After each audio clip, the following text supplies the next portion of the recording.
আসসালামু আলাইকুম ও রহমাতুল্লাহি ওয়া বারাকাতুহু। সম্মানিত দিনী ভাই ও বোনেরা, চলছে সারা বিশ্বের মুসলমানদের পবিত্র মাহে রমজান মাস। রমজান মাসের মাঝের 10 দিন যেহেতু মাগফিরাত বা ক্ষমার, সুতরাং এই 10 দিন আমাদের করণীয় হবে আল্লাহ পাকের ক্ষমা সংক্রান্ত নামগুলো আমাদের অন্তরে ধারণ করে এর ভাব, প্রভাব ও বৈশিষ্ট্য অর্জন ও অধিকার করে নিজের মধ্যে আয়ত্ত করার চেষ্টা করা এবং আজীবন তার ধারক বাহক হয়ে তা দান করা বা বিতরণ করা তথা আল্লাহর গুণাবলী নিজের মাধ্যমে তার সৃষ্টির কাছে পৌঁছে দেওয়া। সম্মানিত দিনী ভাই ও বোনেরা, আমি আজ আপনাদের রমজানের দ্বিতীয় 10 দিনের আমল সম্পর্কে বিস্তারিত জানাবো ইনশাআল্লাহ। তাই সকলের কাছে আমার আকুল আবেদন, আপনারা সকলে ভিডিওটি ধৈর্য সহকারে দেখুন, আপনাদের উপকারে আসবে ইনশাআল্লাহ। তাই চলুন আর দেরি না করে ভিডিওটি শুরু করা যাক। রমজানের দ্বিতীয় 10 দিনের আমলের মধ্যে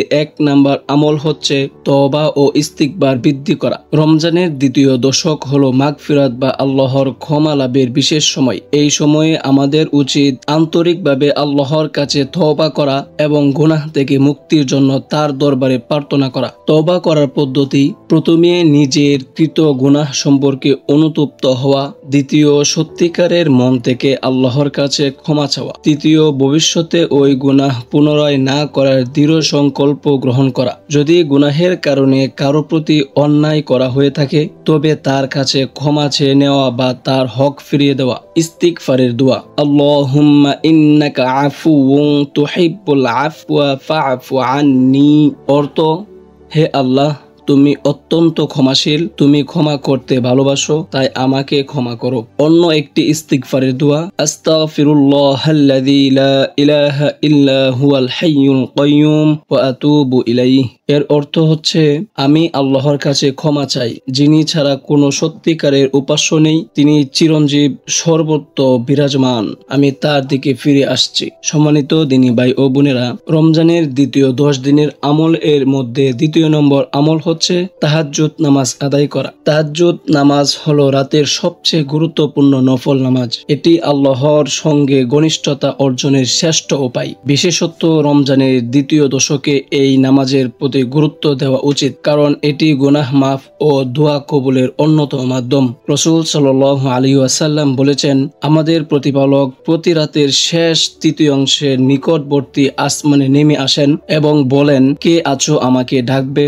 আমি তার দোয়া কবুল করব। কে আছো আমার কাছে ক্ষমা চাইবে, আমি তাকে ক্ষমা করব। সম্মানিত দিনী ভাই ও বোনেরা, রমজানের দ্বিতীয় 10 দিনের আমল এর মধ্যে 3 নম্বর আমল হচ্ছে কুরআন মাজিদ তেলাওয়াত বৃদ্ধি করা। রমজান হলো কুরআন নাজিলের মাস, তাই এই মাসে আমাদের বেশি বেশি কুরআন পড়া উচিত, অর্থ বুঝে পড়া উচিত এবং কুরআনের শিক্ষা আমাদের জীবনে বাস্তবায়ন করা উচিত। কুরআন তেলাওয়াতের কিছু গুরুত্বপূর্ণ দিক: 1. প্রতিদিন নির্দিষ্ট পরিমাণ কুরআন তেলাওয়াত করা। দ্বিতীয়, কুরআনের অর্থ ও ব্যাখ্যা বোঝার চেষ্টা করা। তৃতীয়, কুরআনের নির্দেশনা অনুযায়ী জীবন গঠনের চেষ্টা করা। চতুর্থ, তিলাওয়াতের পর কুরআনের দোয়া ও জিকির করা। কুরআন তিলাওয়াতের উত্তম আমল হলো প্রতিদিন অন্তত 1 পারা কুরআন তিলাওয়াত করা, কুরআনের ছোট ছোট সূরা মুখস্থ করার অভ্যাস গড়ে তোলা। সম্মানিত দিনী ভাই ও বোনেরা, রমজানের দ্বিতীয় 10 দিনের আমলের মধ্যে 4 নম্বর আমল হচ্ছে দোয়া ও জিকির করা। রমজানের দ্বিতীয় দশক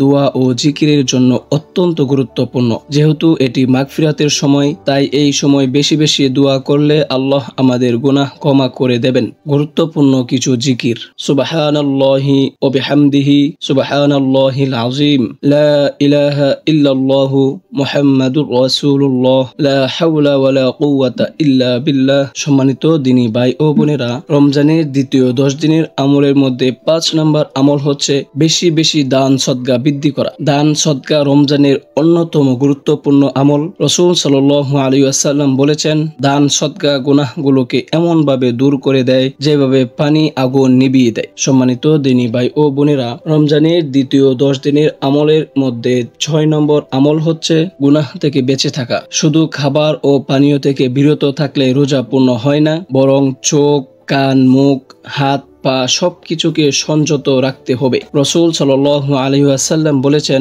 যে ব্যক্তি মিথ্যা কথা বলা ও সে অনুযায়ী কাজ করা পরিত্যাগ করলো না, তার পানাহার ত্যাগ করার আল্লাহর কোনো দরকার নেই। সম্মানিত দিনী ভাই ও বোনেরা, রমজানের দ্বিতীয় 10 দিনের আমলের মধ্যে 7 নম্বর আমল হচ্ছে শবে কদরের জন্য প্রস্তুতি নেওয়া। রমজানের শেষ দশকের মধ্যে লাইলাতুল কদর তথা শবে কদর রয়েছে, যা হাজার মাসের চেয়ে উত্তম। তাই দ্বিতীয় দশক থেকেই শবে কদরের জন্য প্রস্তুতি নেওয়া দরকার। সম্মানিত দিনী ভাই ও বোনেরা, কিভাবে প্রস্তুতি নেবেন? 1 নম্বর, রাতের ইবাদতের পরিমাণ বৃদ্ধি করা। 2 নম্বর, আল্লাহর নৈকট্য লাভের জন্য আরো বেশি ইবাদত করা। 3 নম্বর, শেষ দশকের জন্য একটি ইবাদতের রুটিন ঠিক করে রাখা। সম্মানিত দিনী ভাই ও বোনেরা, রমজানের দ্বিতীয় দশক আমাদের জন্য ক্ষমা লাভের এক সুবর্ণ সুযোগ। এই সময়ে আমাদের উচিত গুনাহ থেকে মুক্তি পাওয়ার জন্য বেশি করে দোয়া করা, তাহাজ্জুদ নামাজ পড়া, কোরআন তিলাওয়াত করা এবং দান সদকা করা। আল্লাহ যেন আমাদের এই রমজান কবুল করেন এবং সবাইকে ক্ষমা করে দেন। আমিন।